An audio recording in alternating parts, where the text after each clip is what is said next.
5, 4, 3, 2, 1, top. Hard to believe, but it was a decade ago when we watched as Europe launched a probe into space. Scientists at the time promised it would head to a comet about 500 million miles or 800 million kilometers away. Late Monday, a major milestone on that path to prominence. European researchers shut off the probe about 2.5 years ago to save energy. It went into hibernation, staying asleep until an internal alarm clock was designed to wake it from its long slumber.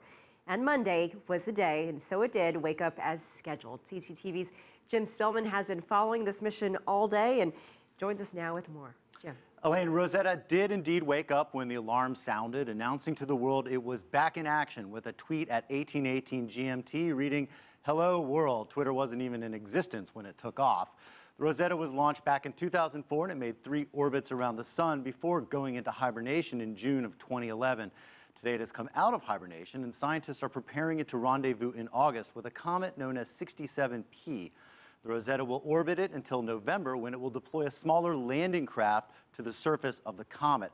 Now the comet is about 4 kilometers in diameter and the lander is equipped with a variety of tools to study the comet, including a drill that will bore into what is known as the nucleus of the comet to learn more about the interior. Scientists say that at this point they still don't know much about these primitive orbiting bodies. We've flown by comets, we've crashed into comets, but we've never lived with a comet. And those other missions were, brief encounters. What we're looking for is more of a long-term commitment here. We need to see how the comet evolves over its lifetime. And this is important because what we see from the ground, say from observatories on Earth, is the large scale. The lander will continue its work for about a year, Elaine. And Jim, why is it so important to learn about these comets? Well, scientists say comets are little changed since the origins of the solar system about 4.6 billion years ago. And if better understood, they could add to our understanding of how the Earth was created. Well, and there was certainly a lot of excitement today, especially at Mission Control in Germany. Listen to what the manager of the Rosetta spacecraft operation said moments after learning that it had awoke on schedule. We can definitely see the signal from Rosetta. It's up there. You can see it on the screen. That's a big success for everybody. Now we got it back. Now it's up to us to drive it to the comet. It'll take about 4 months to complete the wake-up process before Rosetta can make its way towards the comet, Elaine. They really have a lot of work to do to recalibrate all these instruments to send it on the next phase of its journey. A lot going on. I also want you to weigh in on something else here, Jim. On Friday, we ran an exclusive interview with the head of the U.S. Space Agency, NASA, you may remember, and it has done some cool things as well. Right now, it does have a rover on Mars. The U.S., of course, was the first country to land people on the moon. Let's listen in. What about the popularity in the United States, public support? Would you like to see it return to... Well, I guess, is it even fair to have NASA to go back to the 60s? But it almost seems like it's almost blasé for Americans. And I'm not saying that's fair, and maybe I'm overstating it, but certainly when you talk to people from other countries and their astronauts come back and they're greeted like heroes. A measure of great success is that people take you for granted.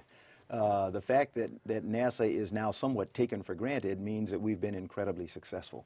Where we want to get the world is where when a SpaceX or an Orbital or one of these days a Boeing or a Sierra Nevada or anyone else launches humans into space, that it won't be a big deal that it was a commercial entity. It will be that, okay, we've got a crew now, we've got Americans launching from American soil, and they won't care how they did it, whether it was commercial or government or otherwise. And we're getting there very closely.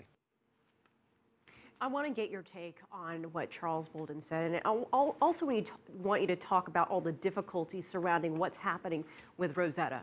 Well, I was in Florida at the final space shuttle launch and landing, and there was a real sense there that that was the end of an era. But I think what you're seeing now is a whole new era with projects like Rosetta, even though that started years ago, the Chinese lunar probe that's going on, the NASA still has the rover on Mars. So there are a lot of interesting things going on. They just look a little different than that NASA mission sort of template that we're familiar with from the 1960s. But when you talk about Rosetta right now, to put in perspective how difficult a mission like this is, they have to go about another 800 million kilometers to get to the comet. Then they're going to have to drop this lander about 1 kilometer down, and they're going to have to, when they get there, program this so that it can land on a relatively flat spot. It can land up to about a 30-degree angle, but this is a really irregularly shaped, not well-mapped comet. So they have a lot of work ahead of them, and they also have a lot of work coordinating all the efforts of not only the European Space Agency, but NASA, observatories in Australia. It's a real huge team effort worldwide. Jim Spellman, a lot going on in the space world. We appreciate your update on that.